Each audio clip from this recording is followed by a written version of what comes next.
more often than I'm comfortable with, having to explain to people that some of the brands you see, just because they put pictures of animals on, a product doesn't mean that it's good for that animal. Yeah. And it's mind blowing. I kind of have to be careful talking about this one because some pet stores that I've seen, and I've seen it happen at mine, sell reptiles that are not known in the hobby. And at first you might be like, okay, like, what do you mean not known? Do you mean like not popular? I'm like, oh no, I mean not known. You're listening to episode number 77 of the Animals at Home podcast.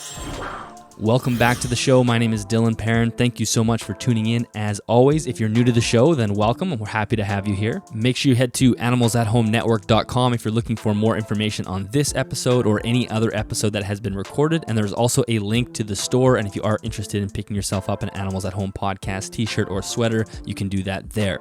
And if you want to do me a huge favor, give the podcast a 5-star rating on the Apple podcasting app. If that's where you're listening to it, that really does help our visibility on that app. So the more 5-star ratings, the better. And I think we're getting close to 100 now. So if you want to be part of that gang, I would really appreciate it. Thank you very much to CustomReptileHabitats.com for sponsoring this episode of the podcast. As I've said before, they are trailblazing when it comes to reptile enclosure design. Their enclosures allow for ample ventilation and ample lighting, which we now know are two crucial factors as far as reptile husbandry is concerned, and not to mention the fact that they can really do any size cage you're looking for. If you give them custom dimensions, they can build a custom cage for you.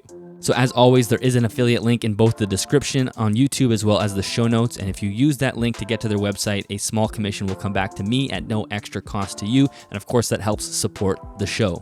And even if you're not in the market for anything new right now, you can always copy and paste that link and save it so you can always go to it whenever you want, and then you know that you will be supporting the show if you do end up making a purchase in the future. Okay, so let's jump into today's episode. Today I'm speaking with an employee who works at a chain pet store. Now, to keep things relatively anonymous, we didn't use the guest's name or the pet store that she works at or the chain that she works at. So you won't get that information out of this podcast, but I think the issues that we talk about are really ubiquitous across all chain pet stores, and as advanced reptile keepers, if you want to call us that, we typically don't have a lot of respect for the chain pet stores, and there's a lot of things that they do wrong, and from our point of view, it can be very frustrating, the information they provide people, as well as the products that they sell. So in this conversation, my guest lets us know what it's like working on the inside in these chain pet stores, what are the issues that she perceives from that perspective, as well as some of the ways that she thinks that these stores can actually make positive changes for the better. So I really enjoyed this conversation. Again, it's a topic that we, pops up all the time on Facebook and whatnot because people are always ragging on these stores, and rightly so in some cases, but I think this guest makes a ton of really, really good points that I think would actually work to help these stores start promoting things in the right way. So let's jump into the episode, and I will talk to you guys at the end. Welcome to the show. Thank you so much for reaching out to me, and thank you for spending some time with me this afternoon. Yeah, sure. I'm looking forward to talking about some of this stuff. I will say this topic has definitely come up before. I do get the occasional email kind of discussing the big chain pet stores, and you have people who really don't like them, or people that are kind of coming from your position that you see some of the flaws in them, but understand how maybe there could be some ways to fix it. And your email, I just really jumped out to me because you listed some things that you think you could do, and you have that experience. So let's just start with, maybe you could let us know what. You don't have to say where you work, but you can tell us kind of what position you have and how long you've been working where you're working. So I work for a chain pet store. My position isn't anything special. I'm not a manager or anything. I've just done a little bit of everything. On the register, I do animal care sometimes, stocking, and then I answer customers' questions, and sometimes they sell animals. And I'm also kind of one of the unofficial go-to reptile people and bug people. So that's kind of my experience. And I mentioned it is a chain, and it's not just the one store. I've worked at a couple in that chain as well. So, and also because I know how the pet store, I guess you could say industry works, I pay attention when I go to other ones. Mm-hmm. So I pay attention to what they're doing different than us. And I pay attention to customers sometimes. And a lot of the issues that I'll bring up later seem to me to be fairly universal. But so as far as just to touch on the reptiles for a second, did you go into this job with a reptile passion already, or did you get that from working at the pet store?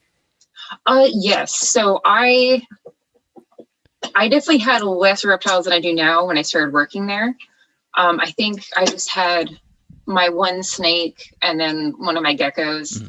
But no, I definitely had the reptile passion still. I've had that for a long time. This was actually one of my first snakes. His name is Jeremy. He's my longtime boy. But yeah, so there was one of the chains kind of close to where I lived, and I went there a lot anyway.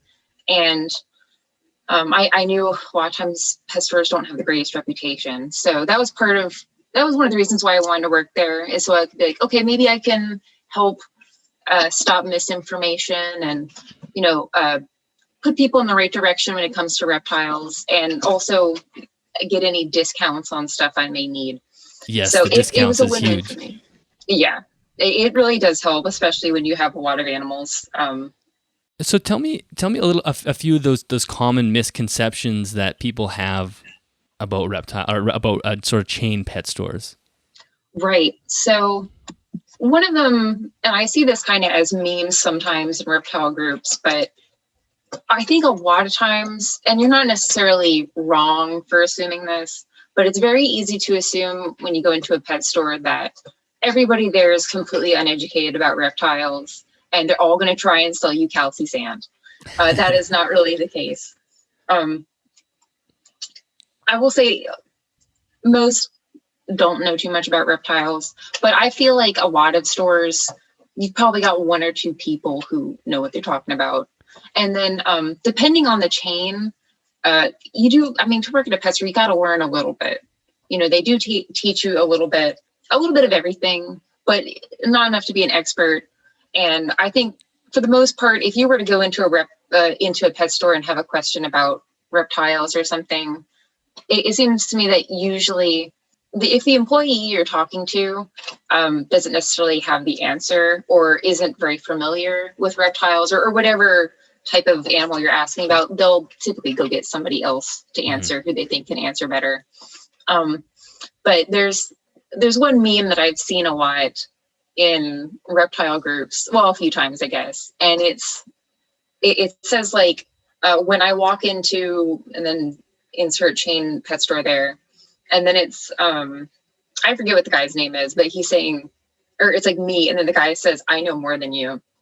And that kind of goes both ways, because at least a lot of times when I have customers come in and they're asking me about reptile stuff, I also kind of have the feeling that attraction, like I know more than you, because, I think for a lot of beginning keepers or people who just don't do research, honestly, the first place they go is like a chain, and so true. Yeah. And I guess there's nothing really wrong with that, especially because sometimes it depends on where you live. I live somewhere semi-rural, so expos aren't going to be super common here. And I think a lot of people, I was going to bring this up later, but I think a lot of new keepers don't even know that you can buy reptiles online, which to me is also kind of a way of measuring, like, okay, so you really haven't done too much research.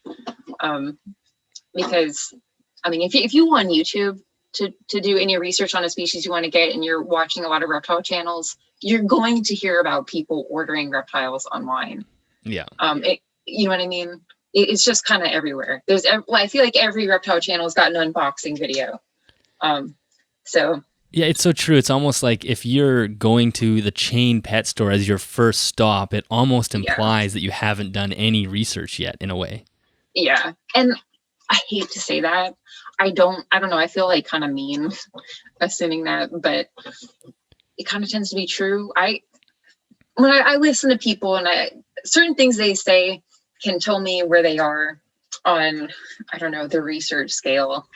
And I'll throw out words like substrate, and they're like, what's substrate? I'm like, okay, so that there's a little marker right there. or, I'll say enclosure, and then they'll start saying cage, and then I start saying enclosure, and they're like, oh yes, the enclosure. Well, I've done research, Yeah. and I've heard of getting this calci sand. I'm like, no. Yeah, it is interesting. I totally see what you're saying. Like, you have the advanced, we call them reptile keepers, Yeah. who walk into the store and they're probably a little bit, pompous when they walk in. And then there are the employees that also have to deal with like random dude who decided on the way to school this morning that he wants to buy a lizard, so that's his first stop. So it's kind of a spectrum there. And I know one of the areas that I wanted you to talk about before we go on any further is, and this happens on the keepers who are more experienced all the time, is they have this need or this want to rescue animals that they see in the pet store. So, and you see it all the time on Facebook. People will walk in, they'll take snap photos of animals that they see that are in poor condition, and they want to save them. So what are your thoughts on people doing that? So I have kind of a different take on it, and I'm not going to tell you one way or another which one is right, but I can give you some more information to help you make that decision. So I had a manager I worked for a couple years ago. We got talking, and she told me that pet stores, for the most part, don't really make a lot of money off of the animals themselves. You've got the cost of food, possible vet appointments, because pet stores are kind of a more stressful environment. Obviously, sometimes you can go into a pet store and see some higher priced animals, and I'm sure it varies from store to store. But for the most part, we definitely sell more items than we do animals. So, but what the animals really do is they bring people in the store. If you think about it, I'm sure a lot of people have been out shopping or hanging out with friends or something, and they're like, let's go to the pet store. It's kind of, it can be fun to do sometimes. People like looking at the fish and the birds and just seeing what they have. But I'm going to stop you there for a second, because I do that all the time, and know tons of people to do that. As an employee of a pet store, is that incredibly annoying when you see a group of people coming in that are just there to treat it more like a zoo, or is that kind of part of the gig? It kind of depends. You would be surprised. People are they're more chill about it than you would think. Some people are definitely obnoxious, but it's really not that bad, at least where I work. People kind of just walk around the store and look at all the different animals and just kind of talk amongst themselves with their friends or whatever, and it's really not that bad. I guess that's just part of it's just an expectation that that's going to happen. Right. So then as far as people, rescuing those sick animals, so-called, do you think that is a good idea, or I'll let you finish off that thought? Oh, right. Yeah. So since they're not really making a ton of money for the store, they're not like a big source of income. They're almost like an advertising mechanism themselves, because people like to come in and see the animals. So if you're talking about like the big companies, and I'm sure most people know what I'm talking about, if you want to rescue an animal from one of the big stores and you have the resources to do it, and you have, or even if you've done research ahead of time, I personally don't see an issue with it. If you go to a big chain pet store and you see, animals there that are really just obviously not being taken care of or paid attention to, and you really want to give that animal a good home and, get them out of the store, I would say go for it.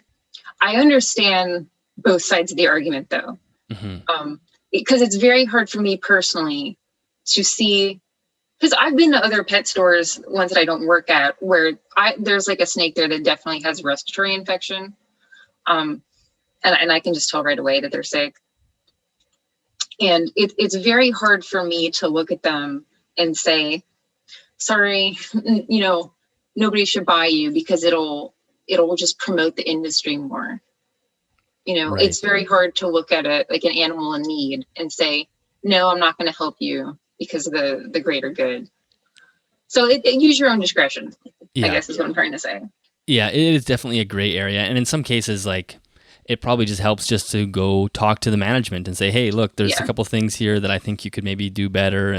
Or it could be just a one-off animal. And of course, we all see those horror stories circulate on Facebook groups, right? And that's just, those are a small fraction of the animals. And unfortunately, it does happen, but it's not the majority of them. One thing I will say about some of those horror stories and some like the really bad cases you would see, I have a tendency to, like I said, I've never worked at somewhere where that's happening. Um, but I have a tendency to believe that people probably complain a lot, but then the employees just don't care, or they just like don't see the big deal, or just think people are freaking out. I saw somebody had posted in one of the groups I'm in on Facebook, but somebody had talked about, I guess they saw like a chain pet store employee. They were cleaning out like a bearded dragon tank or something, and they found like a baby one, and he was really emaciated and tired, and he wasn't moving. And I guess they saw the employee just threw him out like in the trash, and that really messed with me to read that. I think the person who saw that happen did actually end up maybe buying him and reporting the employee, and I think they got fired maybe. But yeah, stuff like that. That's a situation where I think, yeah, you should rescue that animal and definitely bring it up to an employee. I don't think you should ever not bring up stuff like that to the manager or employees, but I don't know, just maybe be prepared for them to not care. I don't know. Right. It really sucks. Oh, go ahead. I was just say it is a strain, like there's such a different dynamic between a big chain or even a chain pet store and then a privately owned small like reptile niche store. So the obviously there's a management structure on the other side, and it's a much larger wheel to turn. And I can see why some reptile keepers think, oh, these people actually don't care, but probably a lot of the time the employees do care. And it just, it could be, and sometimes you're going to have a group of employees that don't care, but yeah, it is tough because you want to rescue every animal, but you also can't do that either because it's not fair to yourself, or, I mean, who knows what pathogens you're going to bring into your own home if you're trying to do that. And yeah, it's kind of a dicey area. On that about employees caring, I will say, as I mentioned before, I wanted to work for a pet store because I love animals and because I wanted to work with them and help educate people a little bit more about reptiles. And a lot of people I work with are the exact same way. I have worked with people who don't have pets at all in the past, which is, I don't know, maybe they just like animals and they just want to work at a pet store, but they might not have pets of their own. But I think a lot of people who are going to work at a pet store do it because they like animals, or people like me who love animals, have animals, and would like some discounts maybe. And I will say this, like, at least at the places I've worked, I might be a reptile person, but I've had coworkers who, some people I've worked with are really, really knowledgeable about birds. And I don't really know anything about birds. I like birds, but I don't really know much about them. And I don't have any, I've worked with people who are really knowledgeable about cats, and some people are really knowledgeable about like hamsters and gerbils and guinea pigs. So usually I feel like if you go to a pet store, like a chain one, you'll probably have a similar environment to what I've worked with in the past, where everybody loves animals, but some people know more about certain types. I guess you could say everybody's kind of specialized a little bit. Yeah. Which makes perfect sense. Yeah. So as far as how customers perceive the stores, and you have people coming in, what are some of those, the average customer, how do they perceive these chain pet stores, or you guys that work there? So you have the customers, like I mentioned before, who come in and I can tell, look at me and are like, oh my God, you were at a pet store, you knew nothing about reptiles. And then they start talking to me, and then a lot of times it turns out that I know more about reptiles than they do. So that's one thing is, as I mentioned before, don't assume everybody doesn't know anything. We get customers who think we have like veterinary knowledge, which kind of blows my mind. I've had people come in and they're telling me about some really serious stuff that's going on with their dog, or, I mean, with reptile stuff, it's a little bit easier, reptiles, the ailments they're going to get in captivity are kind of tend to be some of the same ones. But there are some things I can help you with. For example, if your dog's got an upset stomach, I can suggest some stuff that you can give them that might help calm them, or I can maybe tell you why their stomach is getting upset. If people, and with reptiles, if people come up to me and they say, I have a leopard gecko and he's really skinny. I'm like, okay, is he being, how many leopard geckos do you have? I'm like, I have 2 and they live in a 10-gallon tank. Like, okay, well. Problems. Yeah, there's some problems there.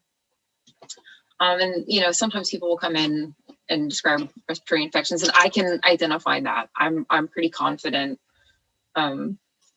about, reptile ailments. But for some stuff, it's like, that's really serious. You should go to a vet. I've actually, one time, this reminds me, I had some people come up to me, and again, they were asking some really serious stuff about, their dog having some pretty bad digestive issues. And they said, so what do you think about that? And I'm like, and I told them, I don't know. I would go to a vet if I were you. And like verbatim, they asked me, but aren't you supposed to know about all this stuff? And they were genuinely confused that I didn't know what was going on with their dog. And I just didn't know how to, I don't know, I had to explain to them, like, we are not vets. You work at a pet store. Another thing that is also very bizarre, is people have really surprisingly blind trust in stuff that we sell. I have had people, like I said, I don't just sell reptiles to people. I also sell birds and small mammals and whatnot. And I do know a decent amount about small mammals as well, certain ones at least. And people will point at a very, very tiny cage that's like travel size. And they'll say, can I keep my guinea pig in here or something? And I'll say, no. And they say, but it has a picture of a guinea pig on it. As if that immediately means that it's okay for them. And I find myself more often than I'm comfortable with having to explain to people that some of the brands you see, just because they put pictures of animals on, a product doesn't mean that it's good for that animal. Yeah. And it's mind blowing. Like calci-sand, for example. I guess if you see calci-sand, like whatever brand it is, I guess usually you're going to see a picture of a leopard gecko or a bearded dragon, which is what people usually end up using calci-sand for.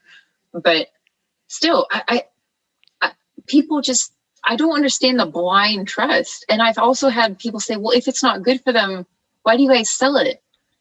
And I'm like, we shouldn't. And a lot of my coworkers also know that we shouldn't, but the brands want us to. Yeah, you're kind of outlining what I see as one of the main issues with pets, large pet stores in general, but yeah, I would say mostly the chain pet stores is it's not necessarily the chain pet store's fault, because you also have these companies manufacturing these things that are somewhat pointless.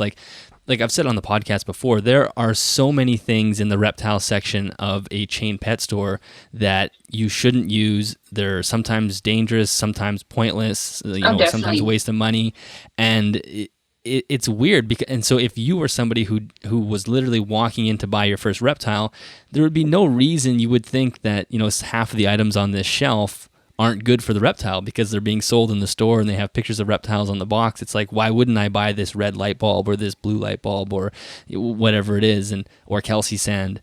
And so that's one of it's kind of a two-way street, right? These companies keep producing these things when really they ought to be producing better products as well.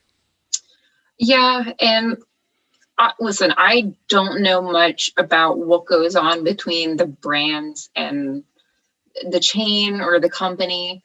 I don't know, maybe some people in your audience would know more about this than I, because I don't know exactly how it works, but I imagine that to some extent, the brands must dictate what is going to be sold. I imagine maybe there's some deal that's like, okay, you can sell our brand of stuff, but you need to sell these things. Mm-hmm. So again, I don't know how much of it is the chain or the company's fault.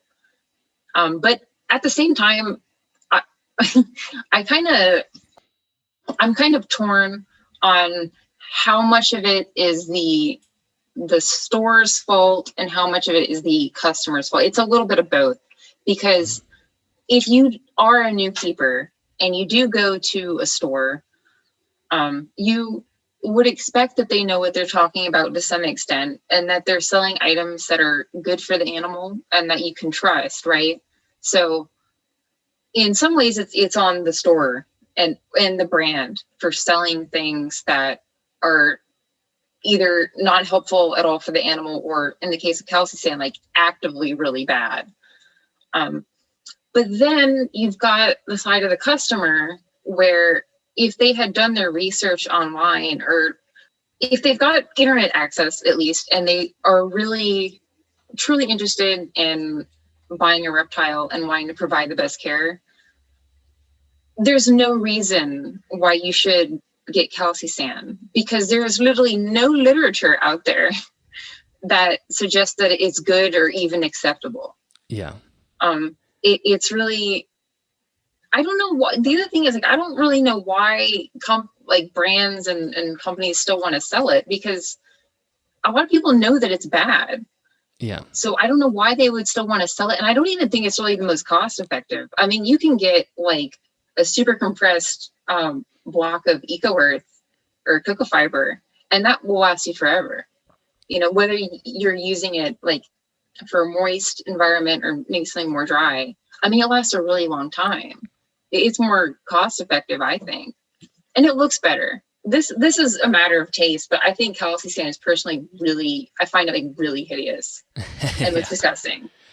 Yeah, it is strange. Like it is kind of a question mark on why these companies still produce things that are so widely known to not be needed in the hobby and not be very effective. And you know, it's kind of weird. So, but like you said, people still buy it. So when people walk in, I understand from a new customer's point of view why they would have such blind faith in the company or in the pet store, as well as the companies selling the products. Because I mean, why wouldn't that be right? But then, like we said earlier, it sort of implies that they haven't done any research yet. So in some ways, we do set those new customers up for failure if they haven't gone out and done more research. I think another part is pet stores, a lot of them have, I don't agree with selling kind of childlike items for animal enclosures, because I think that you're equating animals with toys. I'm sure some people, may have a different opinion, and that's okay. But this isn't really so much of a issue with reptiles as it is more with fish and like hamsters. But even with reptiles, you can go in some stores and see like blue and purple calcium sand. Again, just a matter of taste, but I think it's hideous. But if you're buying blue or purple calcium sand, you're actively not like, that says to me, by the way, just in case anybody was wondering, if I see anybody try and buy calcium sand, I immediately shut that down. I will come over there and I will not let you off the hook until you buy like something different, But if you're buying like blue or purple, for example, that says to me that that's more about like you want purple sand, you want blue sand, or in the case of fish and hamsters, you want these sort of toy items. Like I said, some I think I'm not talking about stuff that with fish, for example, are structures that are actually useful and the fish can use to hide. I don't really know too much about fish. I'm sorry. I'm not the aquatics person. But like you can see like little toys, like Disney stuff to put in there, like SpongeBob stuff. That says to me that you're more interested in like, well, I want to make their enclosure look how I want it to look. Mm-hmm. I want to set it up for my kid to remind them of this show they like, or these toys or something. I don't know. I'm a little bit jaded because I've been working at a pet store. I think that's a really good point. I mean, I I feel the same way. And I know there's some people that use some of those things like really usefully, like my friend Lori Torini, who used some of those objects for enrichment and, some tubing and Right. whatnot from the climb through. That's sort of a different thing. But yeah, you're talking about like, creating these, it's almost like playing like dollhouse almost with the animal, where you're just Hmm. putting these little trinkets in, and yeah, pink sand, and like, I think that's a really good point, is you're not really focusing on what the animal needs. And if the company shouldn't even be selling things that cater towards what the keeper wants, they should Yeah. only be selling what caters towards what the animal needs, and we as keepers really need to morph ourselves around that. Yeah. I think it's one of those things where it doesn't bring people in the store, but maybe part of it is, or part of the logic behind it is like, well, kids like these things. So, maybe if they see these, maybe it'll get them interested in wanting a fish or something. Like I said, luckily it's really not as bad of an issue with reptiles. Uh, any of the stores I go in, whether whether we're talking about the store that I worked at personally and stores in my area that I also visit sometimes, uh, when you go through there, it's mostly just like Exoterra stuff and Zilla, and they have pretty reasonable decor, fake plants. Some of them look pretty good actually, Oh yeah. and then things that look reasonable. But like I said, it's made more of a problem for fish and small mammals, I guess. But it also, I'm not a parent. I don't foresee myself being a parent anytime soon. But if you are going to get your kid a pet or get them interested in an animal, I feel like it would just be such a rich learning opportunity or teaching opportunity for them to, if they do show interest in wanting an animal or a reptile, for example, you know, get them to research, get them to, I don't know, read books and watch things together about that animal, learn about where they're from, what do they do, what is their behavior like, and then maybe ask your child like, okay, so what do you think, what elements do you think we should use in their enclosure to make it more like what they would be in the wild?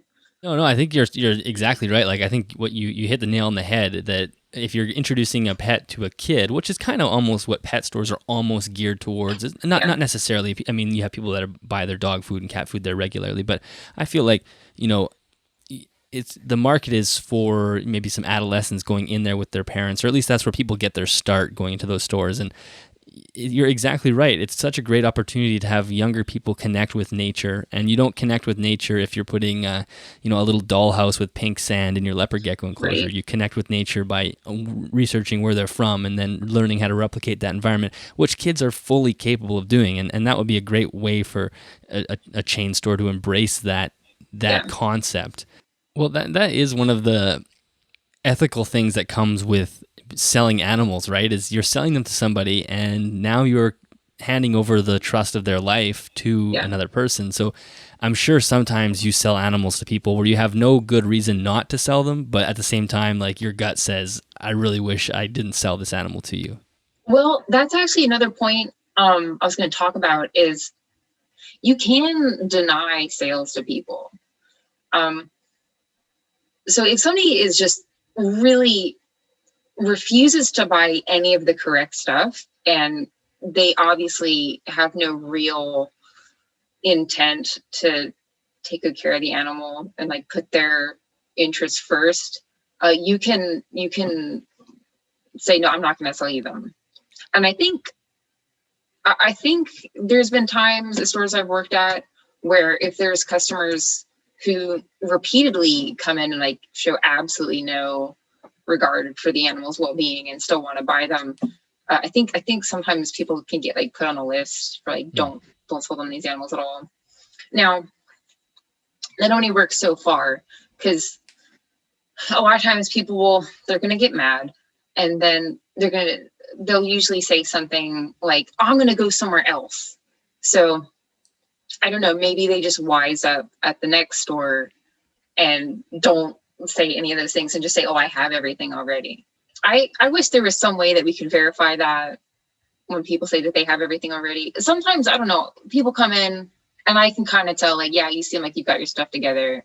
It is like a gut instinct thing. I guess sometimes, but I always try and give people the benefit of the doubt. Yeah. I luckily have not really had to deny too many sales.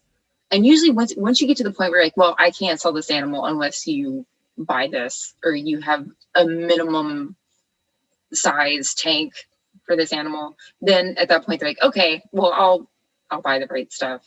At that point, I don't really have any, I don't know if the store would back me up anymore at that point.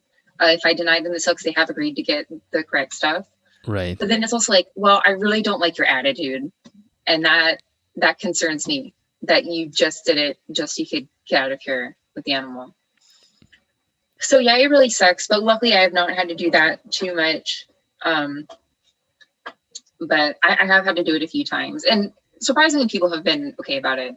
And if people, I don't let it get to the point where people are screaming at me. If I even think that somebody's going to start yelling at me, I will go get a manager. Because I'm not going to go, I don't know. I'm terrified of people like yelling at me and screaming at me. Yeah.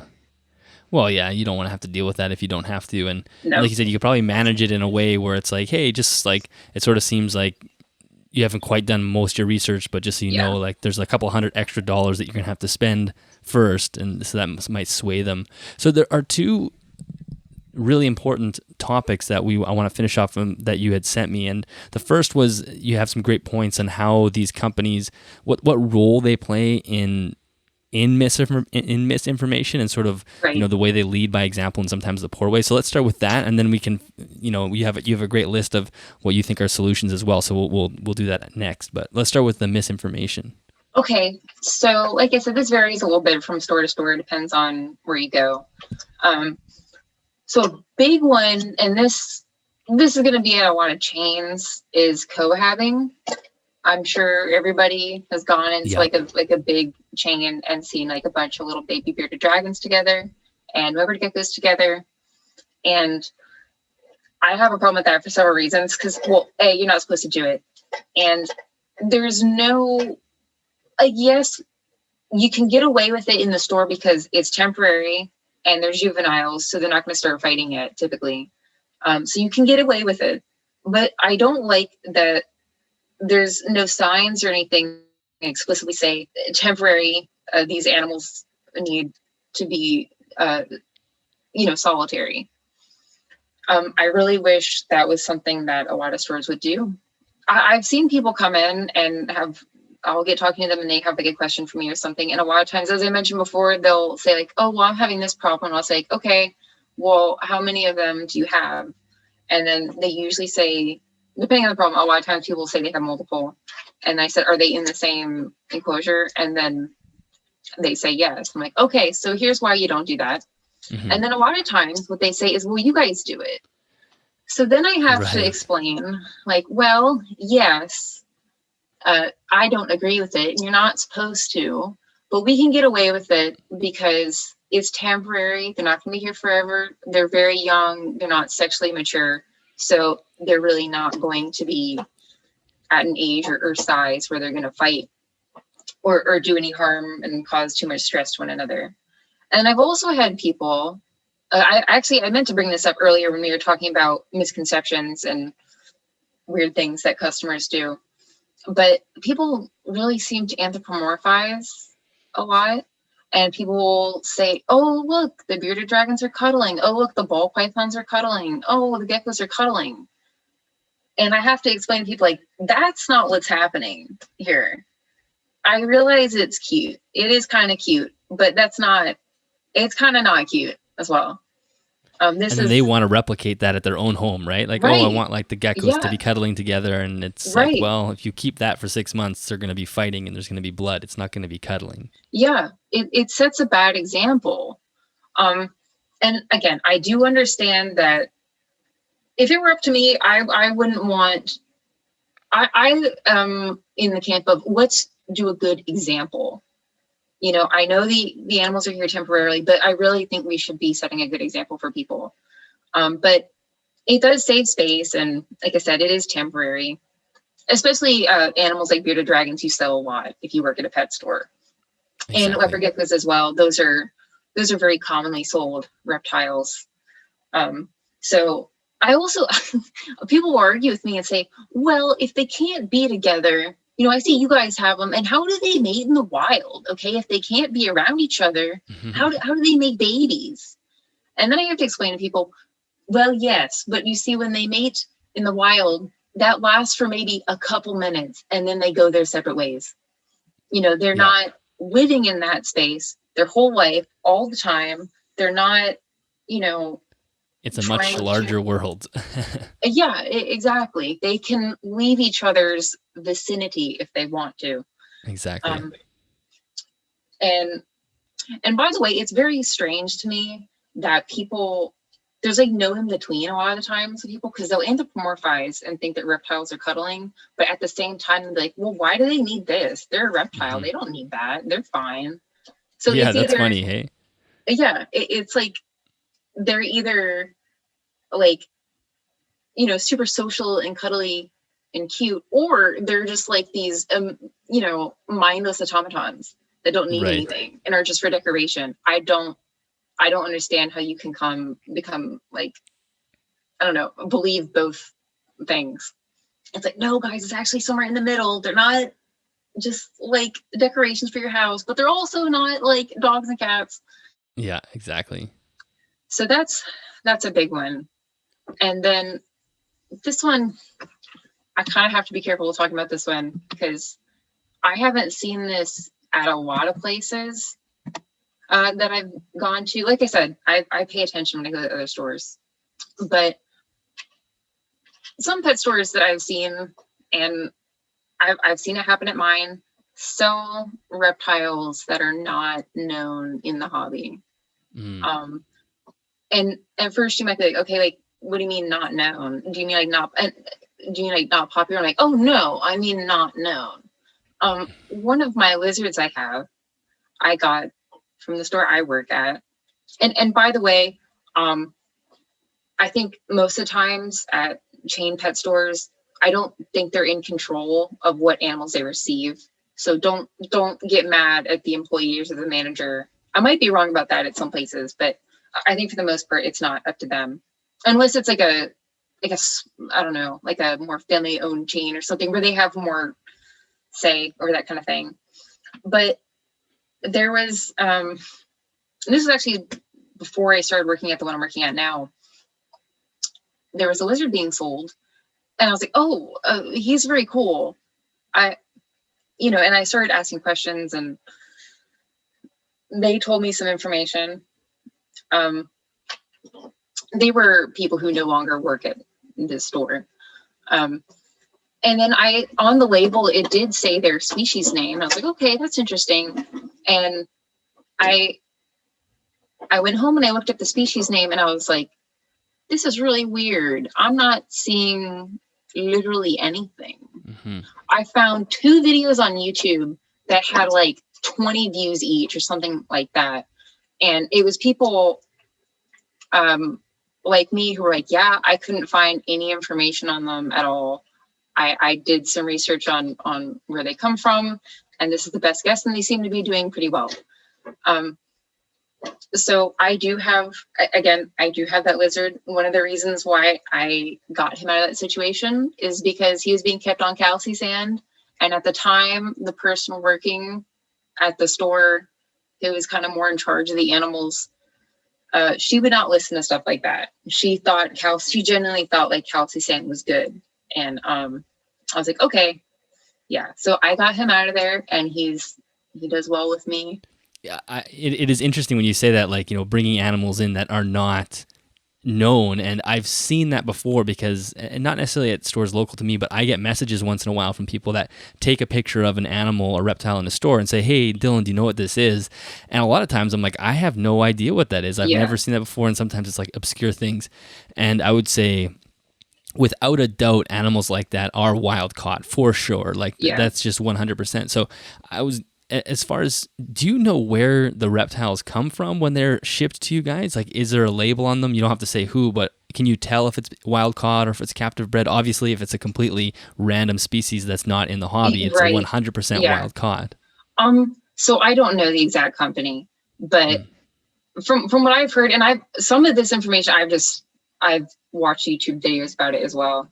Go Herping actually had a video where he was like calling and asking, where to get the reptiles. They're like, I guess they're like wholesale places. And like I said, even stores, like kind of around my area that I go to, I've asked them as well. And they say like wholesalers basically. I don't know what that means, to be honest with you. I just assume that it's like a puppy mill for reptiles. I'm not laughing because it's funny. And then for wild caught, sometimes that term can be a little loose. So some species like the ones that you and I were just talking about that are not in the hobby, nobody knows what they are. Those are probably, true wild caught. Somebody went out, found them, and caught them. But I've had some people tell me that what that can mean is that they were raised outside. Mm-hmm. So they're wild caught, but you're not technically taken from the population. I don't know if that's true or not. I really don't know. Yeah, sometimes animals are what they call like wild farmed or whatever, where they'll go catch like a gravid female and then she'll give birth in their farm and they'll release the female and keep the babies type thing. So it's not quite wild caught, but it's pretty close. Yeah. And I assume as well that if they are outside, they're still going to be exposed to parasites and totally. I will say, I wrote on there that I have a springtail story, and I'll get into that in just a second. I don't think I've ever seen reptiles come through any of the stores that I've worked at with mites, so that's good. I assume these wholesalers probably stay pretty clean. I don't know. I'm sure it's happened. I'm sure it happens. Yeah. But the springtail story, so this is just, I don't know, it's kind of silly, I guess, but one time I was working and then I had one of my coworkers run up and said, guess what? Me and so-and-so we were cleaning the reptile tanks and we just found that they just have like tons of mites. And I was like, oh, nice. And they're in like the ones in the back too. And by the way, a lot of pet stores, at least at the one I work at, and I'm sure this is probably universal, have some in the back as well. Either they're being treated for something or they're just not ready to go out on the floor yet. Or at some places out for adoption, or getting ready to be put out for adoption. Because sometimes people will bring animals to the pet store and just say, here, you guys adopt them out. Yeah. And that happens where I work as well. And they were like, oh, they're in the back too. And they're also in the tanks out on the floor. And I was like, oh, God. And then I was like, can you show me? And I was like, this is terrible. I hate this. And then, so they're, yeah, I'll show you. And then we went to the back and then they said, look, in the frog tank. And I was like, and then in like, it was like Reptibark, but I see all these little white things in the soil. And I'm like, oh, okay. And then so I was like, those aren't mites, right? And they're like, what? And I was like, yeah, no, they're springtails. Like, what is that? And then I had to explain what springtails was to like everybody in the store and saying like, oh, no, they're not mites. And I explained the difference. Like, mites look more like poppy seeds and they're going to be on the animal. Springtails are just tiny little white bugs and they're not typically going to be on your animal. So that was kind of funny. And the springtails do pop up out of nowhere. Like so many times I don't seed my enclosures with them, and then after a couple of months, there they are. They just come out of nowhere. I think they come in the Reptibark a lot because at least with the like Eco Earth and coconut fiber, it's like dried and compressed. So I imagine it's probably really difficult for them to survive in there. But yeah, with Reptibark, and I remember that day I was saying like we were looking at bags of substrate that we had. And then one of my co-workers grabbed a thing of Reptibark and was like, oh, yeah, they're all in here. I'm like, see, there you go. You get them regardless.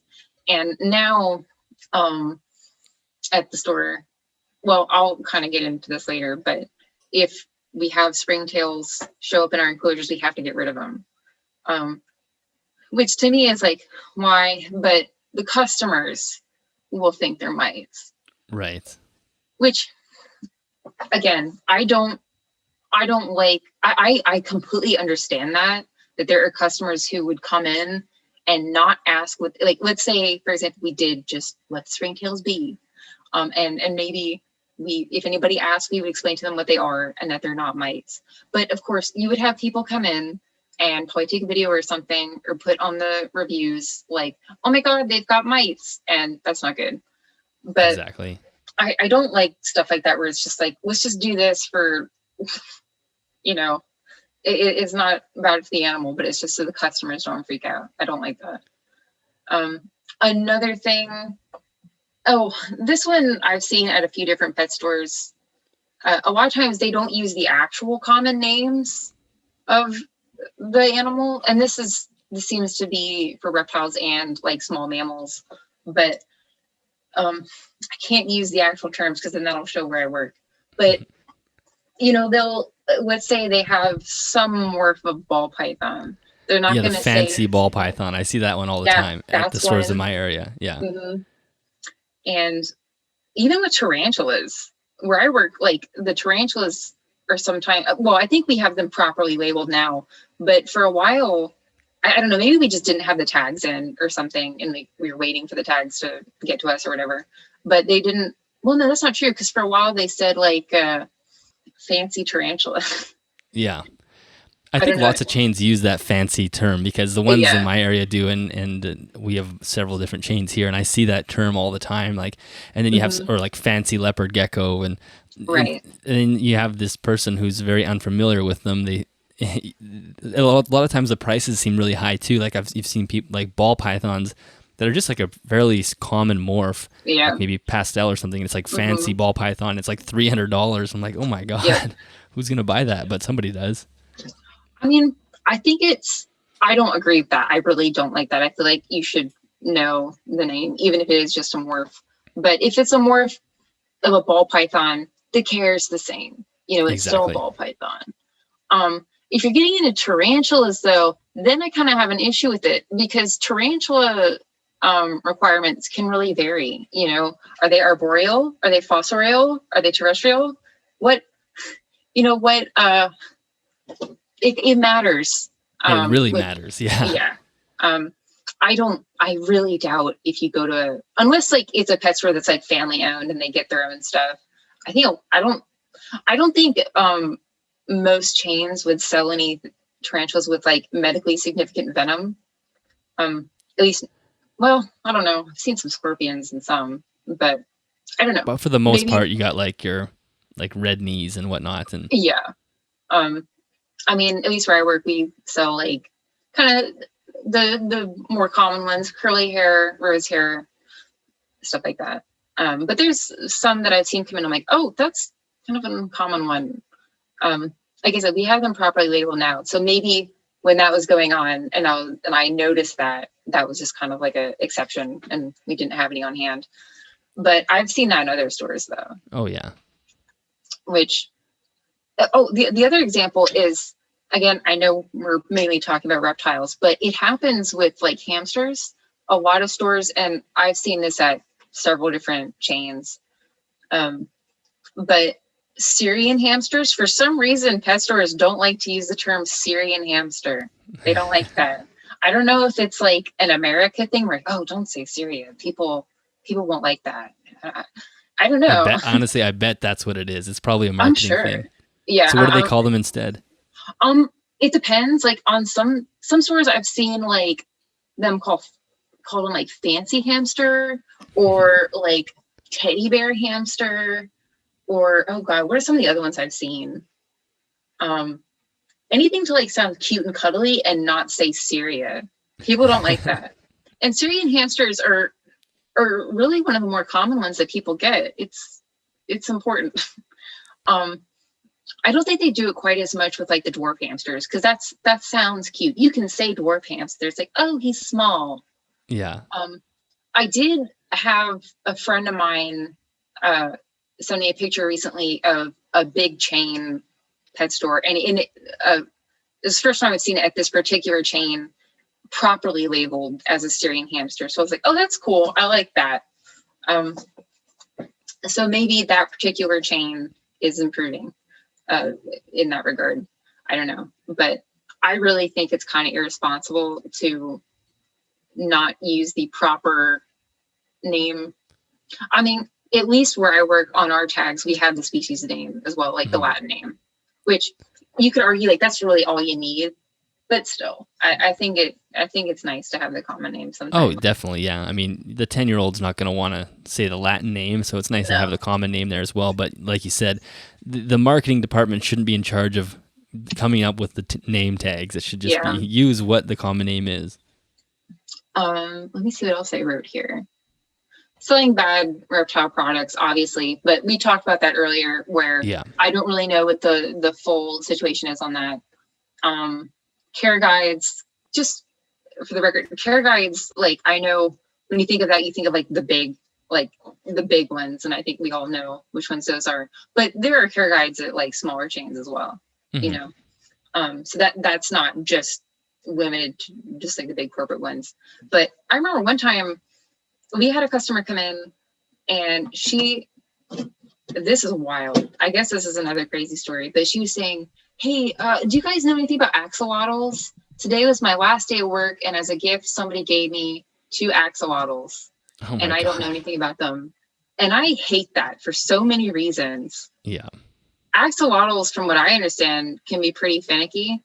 I would never give somebody just 2 axolotls. No, and just like I say, wouldn't like, do that either. Yeah, no. And then the other thing is, like, you didn't think to like go online and look them up. You had to come to like just your local pet store, really. And then one of my coworkers was like, "Oh, they called me over, and they're like, do you know anything about axolotls?" And I'm like, "No." And then I said, "Why?" And then it was explained to me that she got them as a present from work, like just like an hour before. Wow. And then I was like, "Oh, and then one of my coworkers was like, I'll go try and find and see if we have a care guide." And then reflexively, I said, "Oh, no, don't do that." I kind of got in trouble for that later on. And they were like, "Hey, you can't do that because that will make people like not trust us." And I was like, I get that, but I get in trouble for stuff like that sometimes. Are the care guides that you have at your store relatively weak? To be honest with you, I have not looked through them like really thoroughly. Maybe I should, because when I'm selling a reptile, I like go full like professor mode practically. Yeah. I'm sure people get like super annoyed at me because I won't let you leave until I feel like that animal has like their best shot. And sometimes I do get like close to some of them too. If I take care, like I said, I do animal care sometimes. And every once in a while there'll be like a snake or something, and I'm like, oh. And so if I'm selling you one of the reptiles that I've gotten close to personally, oh my God, I'm gonna put like the fear of God into you. Yeah. I'm not letting you leave until I feel like you know what you're doing to some degree. But by the way, speaking of reptiles that probably shouldn't be sold in local pet stores, I've seen Brazilian rainbow boas sold where I work. I don't like that. I was just going to say the same thing. Yeah. There's a chain store that's not, I think it may be just a Canadian chain, I'm not sure, but they had rainbow boas as well. And I just think like, it is such an eye-catching snake. You could easily see someone come in and almost make an impulse purchase just because of how cool that snake looks. And then, it's probably going to die. Because anybody who knows anything about rainbow boas is not going to buy it from a chain pet store because it's gonna, they're going to go to a specific breeder and they're going to know where it's coming from. So it's a very strange animal to have for sale in a retail environment. I mean, they need like crazy humidity, and humidity can be difficult for even an experienced keeper, especially if you live somewhere cold and you've got the heat running all the time. So that can be a problem for even people who know what they're doing. Exactly. We kind of struggle with it in our house. We've got the heat going a lot. So we're trying to get better with humidity. I'm trying to switch all like 12 of our reptiles over to complete bioactive. That's what I'm in the process of doing right now. That's a big job. Yeah, I've got a few different colonies of isopods going, and got some plants that I'm quarantining, getting some UV lights, getting some really good stuff. I have not been able to find somewhere, or just the other day, I finally found somewhere that was selling a jungle dawn. I really want some jungle dons. They are. I just ordered another one yesterday because Really? they're expensive, but I'm actually quarantining some plants as well, and I'm like, Right. I should get some better lighting for that quarantine area. I've never quarantined plants before, but I realized the hard way that you should. And Yeah. jungle dons are amazing, and Mhm. they're just such a beautiful light, so I always recommend them. Yeah, I really want to get some. What had you asked me before? Oh, about the care guides. Yeah, Yeah. like I said, I don't rely on them. But what I do though is I always do. I don't let people leave without suggesting resources for them. And I mean, not like books or anything necessarily. I mean, places that they can go and find, like the up to date information. Mm-hmm. So, like for example, if somebody's buying a snake, I have recommended your channel a few times. Thank you. But if somebody's buying a snake, I'll say like Snake Discovery, because, and I'll say Clint's Reptiles, for example, and then there's a couple others I think I've suggested in the past. But I like suggesting YouTube channels because it's like the new standard of care.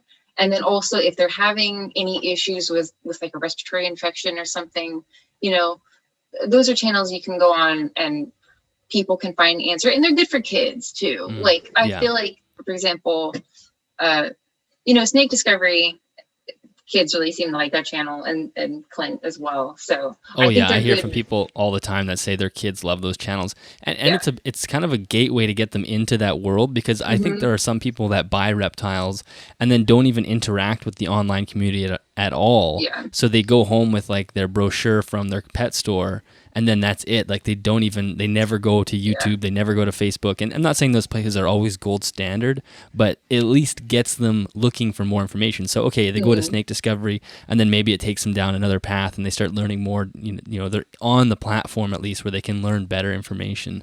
So it's a good way to get people going, and get their brains working about, the pamphlet that you go home with is not where you should stop. There's more to it than that. I think, like, for example, if you're talking about like symptoms to look for example, I think it's really helpful to see like a video of a snake with a respiratory infection and see how they're holding their head, and maybe get some audio of their breathing and show what bubbles in the mouth would look like. I think stuff like that you really should probably see visually. But yeah, so I always tell people, sometimes I'll write it on a piece of paper so they can take it with them, or I'll say like, hey, get out your phone real quick. I'll recommend some really good stuff for you. And I always feel really good about letting them go with that, because like those are tried and true, that those channels are the reptile community, and then if they do end up wanting more animals down the road, if they want more reptiles, then they'll have been exposed to like, oh, I can buy reptiles online. I don't necessarily have to go to my local pet store. I mean, obviously you can get reptiles like on Craigslist and stuff. I haven't done that personally. Well, I don't know. Sometimes if you get reptiles on Facebook, it can have like Craigslist vibes. That's true. Yeah. So as far as we've listed all these things that I think we all identify as issues with these big chain stores, and as reptile keepers, were often frustrated by this, but you actually have a few ideas of how some positive steps they can make to make some improvements. So why don't you list off a few of those? Right. So a big one is stop cohabbing. It's really sets a bad example, but if you have to do it, I really think, and I don't see why this would be an issue. Just have a lot of pet stores have signs with like fun facts about certain reptiles, like chameleons, for example. Why not have signs that say, like, here in the store we sell, obviously not verbatim what I'm saying, but just explain or state that these are animals to be kept, solitary, and that the ones we have in the store are very young, so it's okay, just temporarily, but really they need to be separate. I don't see why that would be such a big issue. I mean, I asked, why don't we do that in my store? And then I was told basically like, well, that's a conversation that we're supposed to have, when somebody's actually purchasing an animal, which is like, what? Why? I don't like that. Yeah, just have a sign up. It's not like it costs anything. You can make it sound like really nice and happy. I don't know. Exactly. Another one is promote, always evolving your enclosures and your care instead of just like the one time setup. Like, okay, let's get you set up with all the stuff you need. And that's kind of, it's in like a better interest for the store too, because then if people are constantly, improving their care, they'll want to come back and buy a larger enclosure later, and they'll want to, I don't know, maybe buy, more stuff to improve it. I know I think that's some such a good stores. point. Like that is such a good point. You're so right. They often send the customer off with like, this is all you need, like good luck, and all you have to do is come back and buy food. But it would be much better to plant the seed that this is just the beginning and you can slowly evolve from here. Oh yeah. I mean, even when like I said, when I talk to customers, when I'm selling them animals, I always tell them like, I've got a lot of animals, and if I took a picture of what they started out with and what they have now and what I plan to have them in eventually, it's they don't even resemble each other. Yeah. And I told them like it's a fun thing. It's fun to build and always make things better, and your animals will reward you for it. Yeah. They'll surprise you, and you'll see some really cool stuff.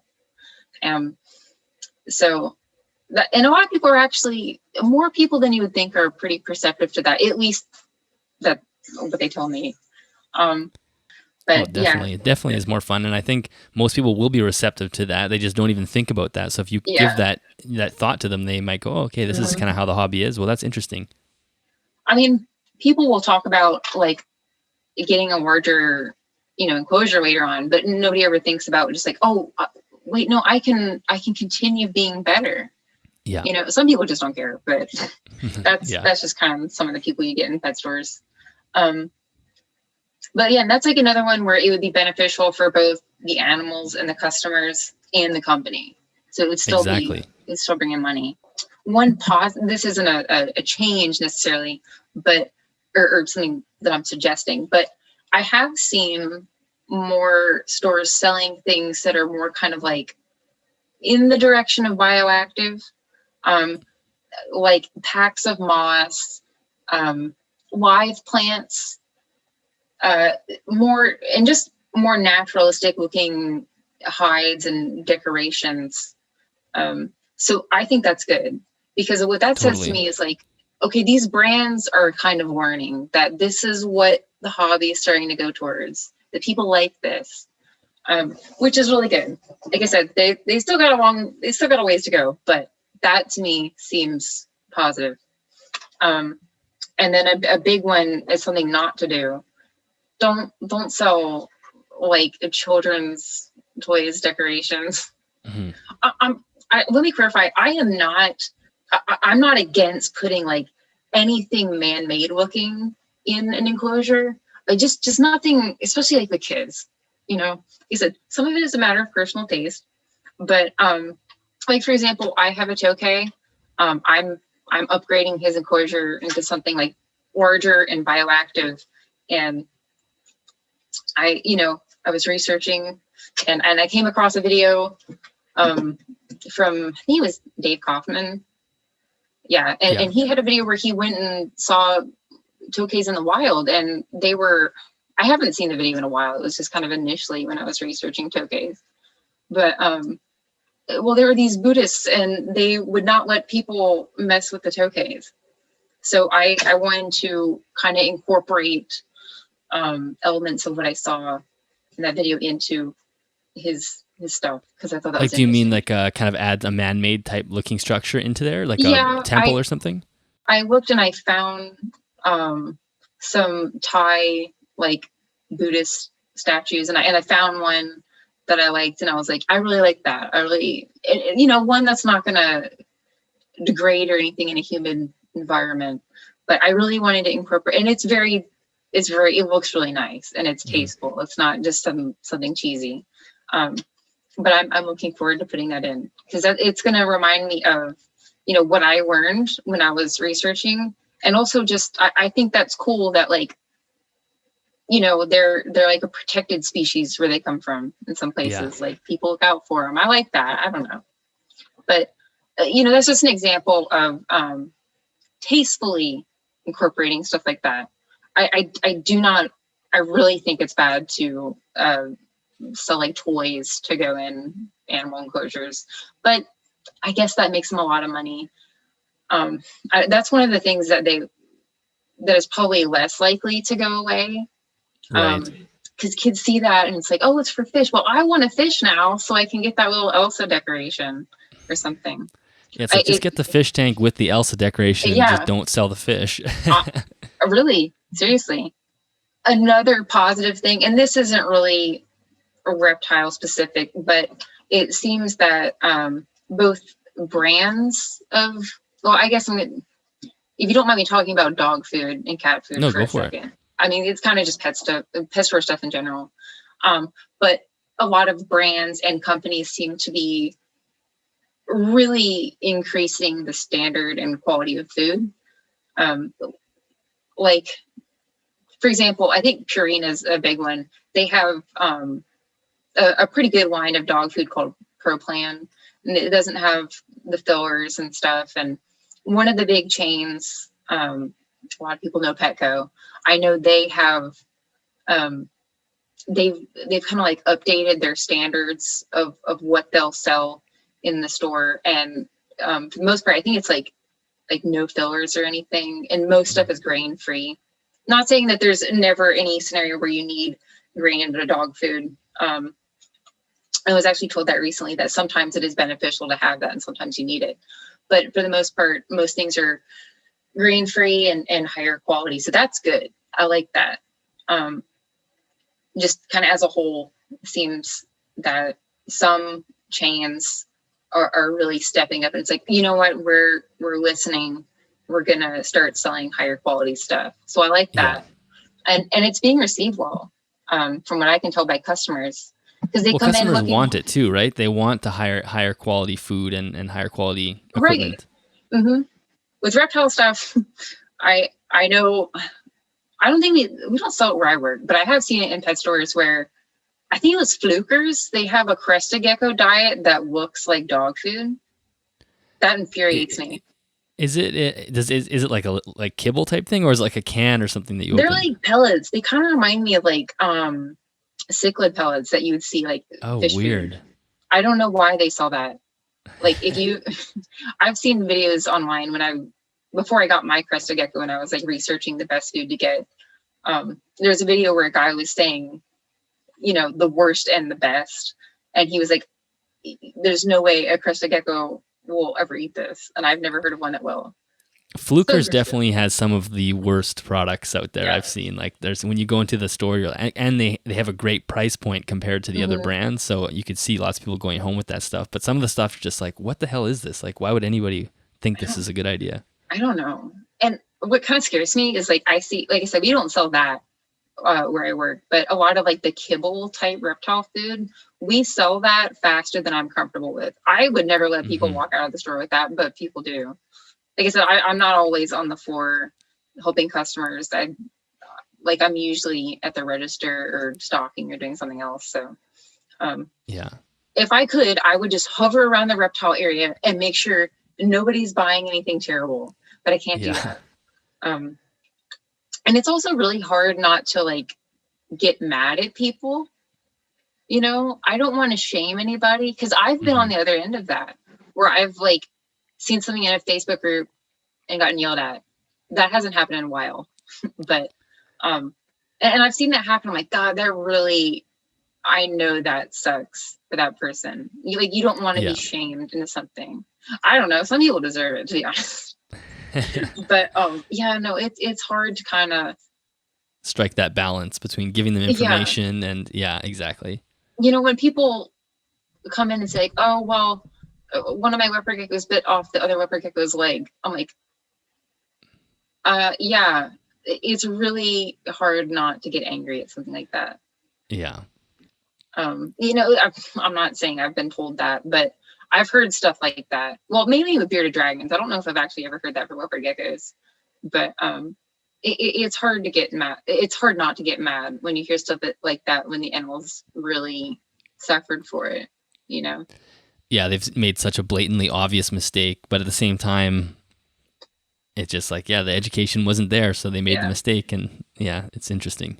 And so a big one, this is something that really I feel pretty strongly about is, again, it depends on the pet store. If it's one that's like a very small, like locally owned, like family run or something, I think typically people are going to be more on the ball about selling them. But for the most part, I think chain pet stores should really not be selling, as I mentioned before, reptiles that aren't even in the hobby and you can't even find any information about. But more intermediate or advanced ones, that you really kind of need to know what you're doing. I don't Yeah, think I don't think chain pet stores should be selling chameleons. I don't have a chameleon. I agree. Yeah. They like a lot. They need a lot of ventilation and a lot of humidity, and those are things that do not go together well. Yeah. Um, I mean, I've seen some stores in the chain that I work for selling Savannah monitors. I think I don't need to tell anybody in your audience why that's really bad. And at a Exactly. low price point too. That's just insulting. And yeah, and I think that's like a really good point, and that is something that I really hope that changes in that mainstream chain store style, because like we said earlier, those advanced people who want those advanced species don't go to those stores to buy them. Right. So the people who are going out of the store with the Savannah monitor or the chameleon, they don't know what they're in for. They bought it because it's at a cheap price point and it looks Yeah. cool on the day they want it. So that is a serious issue. I am a little Savannah monitor story. I have a coworker of mine, and she's like me. She doesn't let anybody just kind of walk out with any animal, and if she sees somebody buying the wrong stuff, she'll get on them for it, and I really like that. But I guess one time in like the past year, we had a Savannah monitor come in, and all of us were like, oh my god, because again, the people who come into chain pet stores are really not equipped for Savannah monitor. I guess we did end up selling him. I don't know who. I wasn't there that day, and I certainly didn't sell him. So I hope wherever he is, he's being taken care of by somebody responsible.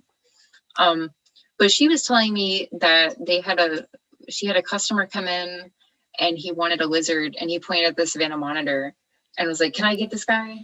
And then she was like, "So do you know anything about him?" He's like, "Yeah, I've done a ton of research." And then she stood in front. I wouldn't do this because like I'm not that confrontational, but she stood in front of like the label and said, "What species is he?" And he could not.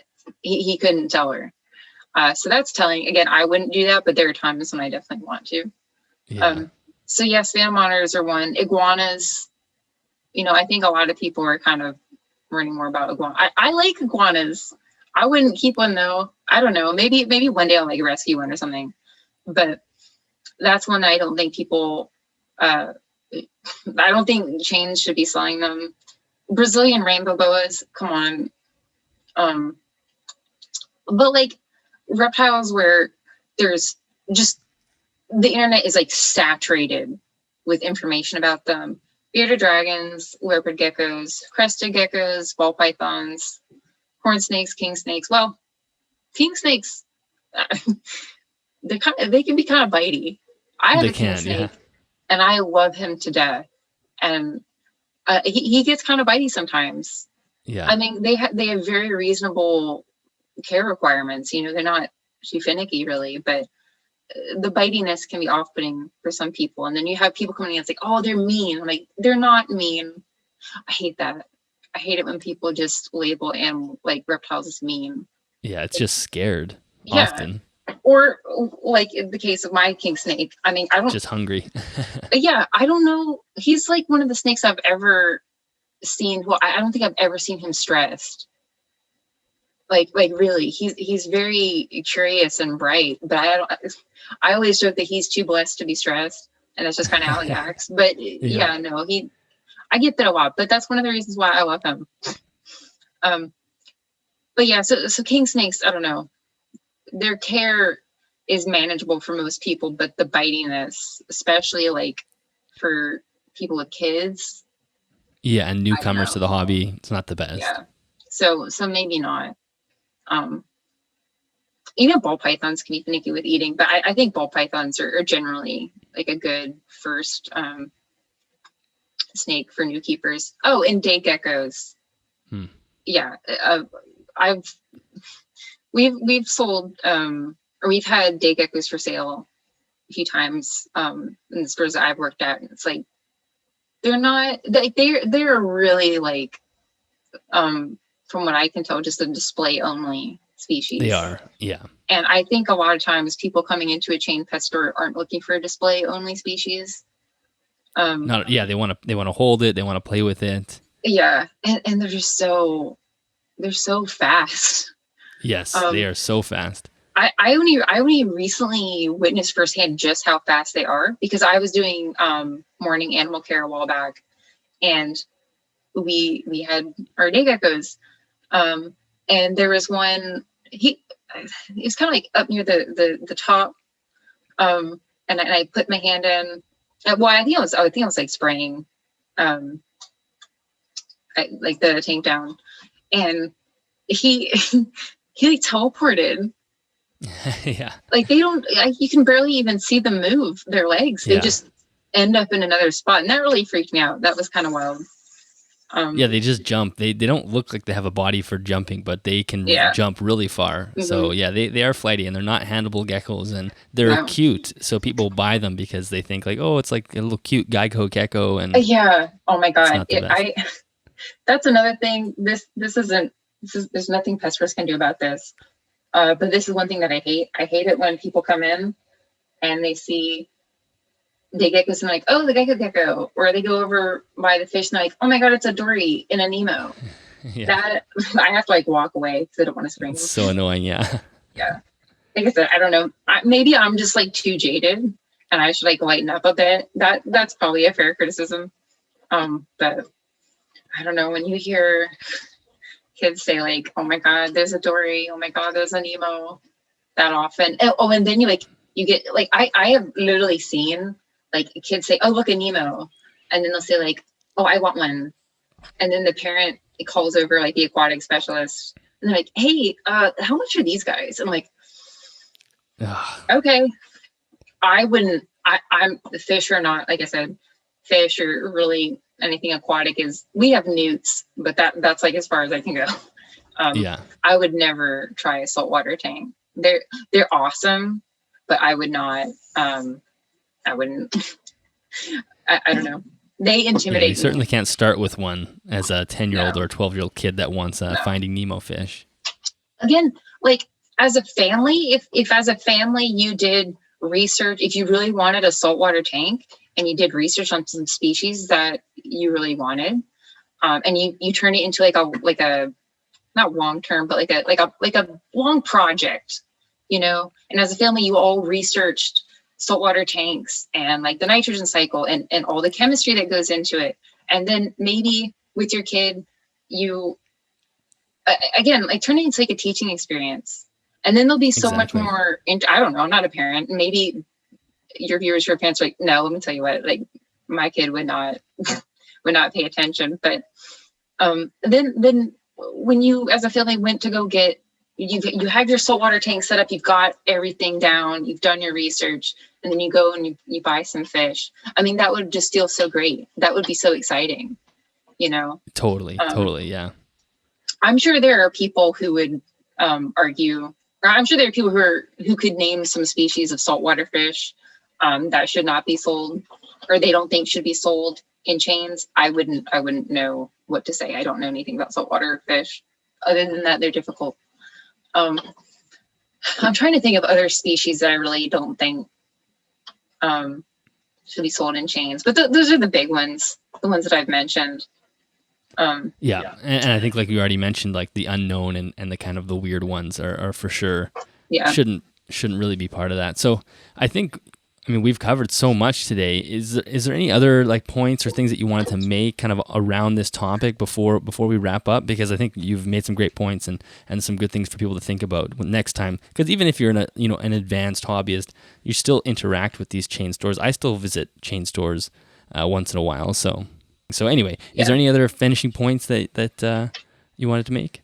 Oh yeah, actually, this isn't so much for, I don't know, I guess if any of you do shop at chain stores, I'm pretty sure this is with the big companies. I think this is like semi, or ask what their policy is, but you can price match in store. And I think sometimes like for regional or smaller chains, this works as well. Again, ask them what their policies are.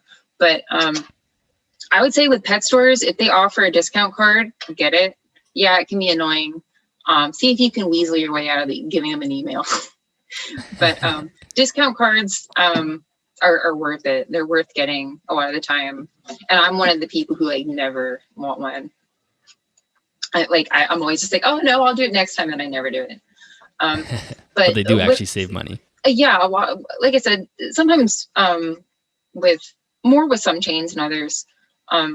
But get the discount card if they offer it, and ask them what their policy is on price matching. Because there are some pet stores or chains where if they have an online website, you can look online, and a lot of times what you're looking for is like significantly cheaper. And I'm talking even with stuff like flea medicine. I don't know about dewormer, but a lot of times it's for dog food. Just if you know what you need, and honestly, even if you don't know what you need, have their website open on your phone. If they do price match, that is. Look on their website, and some chains price match other websites as well. Like, I don't know, Walmart. I don't know what you would be buying from Walmart for your reptiles, like people in your audience. I mean, yeah. But like I said, I imagine all people in your audience probably have dogs and cats as well too. So yeah, ask them what their policy is on price matching.